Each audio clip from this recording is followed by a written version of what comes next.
could go and read your mind. Think about your dumb face all the time. Living in your glass house, I'm outside. Looking in a big blue.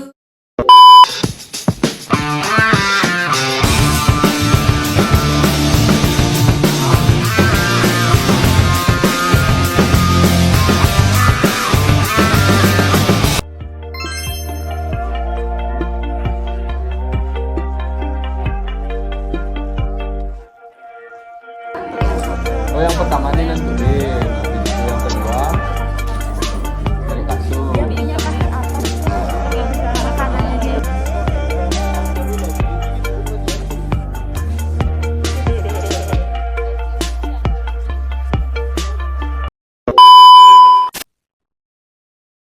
Puskesmas adalah singkatan dari Pusat Kesehatan Masyarakat, yang dimana nama tersebut menjadi istilah fasilitas pelayanan kesehatan untuk mengadakan program kesehatan bagi tiap individu serta kesehatan masyarakat.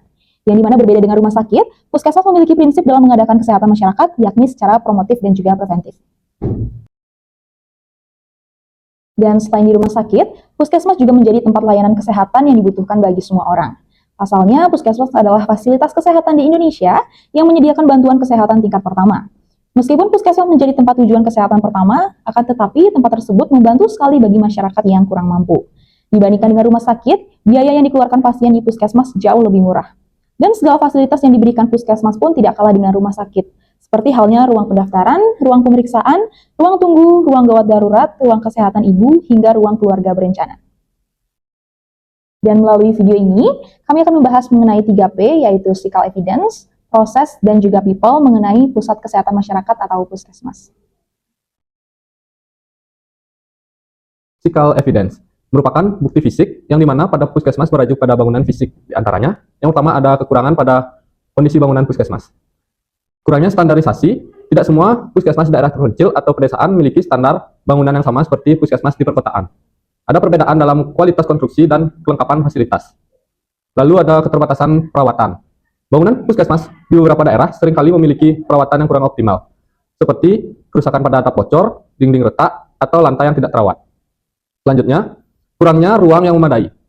Beberapa Puskesmas tidak memiliki ruang yang cukup, terutama untuk pelayanan rawat inap atau fasilitas khusus seperti ruang isolasi pasien menular. Selanjutnya ada aksesibilitas yang belum optimal. Meskipun disarankan untuk ramah disabilitas, banyak Puskesmas yang belum dilengkapi dengan fasilitas lengkap seperti jalur kursi roda atau toilet khusus disabilitas.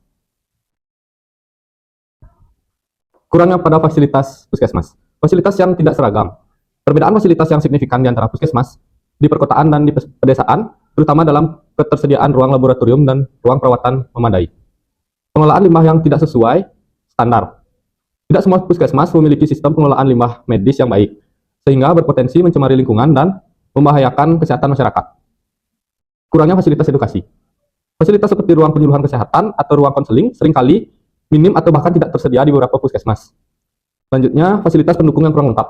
Di beberapa Puskesmas, fasilitas penunjang seperti area parkir, ruang tunggu seringkali terabaikan. Meskipun bangunan, fasilitas, dan perawatan di Puskesmas dirancang untuk mendukung pelayanan kesehatan yang optimal, masih terdapat kekurangan dalam hal standarisasi, ketersediaan, pemeliharaan, serta kesesuaian dengan kebutuhan di berbagai wilayah. Untuk meningkatkan kualitas layanan, perlu adanya pemerataan sarana dan prasarana pengawasan berkala di seluruh Puskesmas. Baik, kita akan lanjutkan pada bagian people atau orang yang bertugas di Puskesmas. Biasanya, petugas kesehatan yang bertugas di bagian pendaftaran loket kartu pasien terdiri dari 2 orang saja. Sarana atau prasarana belum lengkap dan manajemen pelayanan tidak bagus, sehingga pelayanan yang diberikan belum memadai. Sarana dan prasarana yang terbatas, kehadiran petugas kesehatan masih sering terlambat, tidak responsibel, dan kurang empati, sehingga pasien atau masyarakat menaruh kepercayaan rendah kepada para petugas kesehatan, karena kinerja sebagai kurang dihayati dan tidak komitmen dalam standar operasional pelayanan. Biaya pelayanan yang memiliki standar tetapi, petugas kesehatan kadang tidak menekankan biaya kepada pasien yang dikenalkannya, sehingga membingungkan bagi pasien lain. Pasien juga merasakan kurangnya perhatian dari petugas kesehatan karena sering memperlihatkan perilaku yang kurang nyaman, seperti membentak dan kurang peduli dengan penderitaan pasien. Jika pasien merasa kurang mendapatkan pelayanan yang sesuai dengan harapannya, maka hal itu juga merupakan indikator kegagalan. Dapat dilihat dari kurang optimalnya pelayanan petugas kesehatan terhadap pasiennya, sehingga kurang bertanggung jawab terhadap tugas-tugas. Pada akhirnya, kualitas pelayanan petugas kesehatan menjadi rendah, sehingga menimbulkan rasa tidak puas pada beberapa pasien atau masyarakat. Hal ini menunjukkan bahwa pelayanan petugas kesehatan cenderung belum memuaskan dalam pelayanannya. Berikut merupakan permasalahan mengenai proses pelayanan kesehatan yang terjadi pada puskesmas di Indonesia. Ombudsman RI menerima banyak pengaduan terkait praktik pembatasan layanan pasien peserta Badan Penyelenggara Jaminan Sosial atau BPJS Kesehatan di sejumlah fasilitas kesehatan. Praktik ini dinilai diskriminatif sehingga perlu diawasi lebih ketat. Anggota Ombudsman RI mengatakan, pelayanan kesehatan merupakan hak konstitusional setiap anggota untuk mendapatkan perlindungan dari negara, akan tetapi diskriminasi pelayanan kesehatan masih terus terjadi. Menurut Robert, dalam pelayanan di fasilitas kesehatan atau Vaskes, pasien dengan pembiayaan sendiri dan asuransi cenderung lebih diutamakan, sementara pasien pengguna BPJS Kesehatan selalu dianaktirikan, sehingga perlu pembenahan sistematik ke depan. Pembatasan tersebut meliputi pembatasan durasi, jenis, dan kualitas pelayanan. Hal ini menjadi salah satu tantangan besar dalam mewujudkan cita-cita cakupan kesehatan semesta. Data BPJS Watch tahun 2022 menunjukkan bahwa ada 109 kasus kecenderungan yang dilaporkan. Di tingkat puskesmas, diskriminasi sering terjadi dalam bentuk pemberian obat yang tidak sesuai dengan jatah, memaksa pasien untuk membeli obat tambahan dengan biayanya sendiri.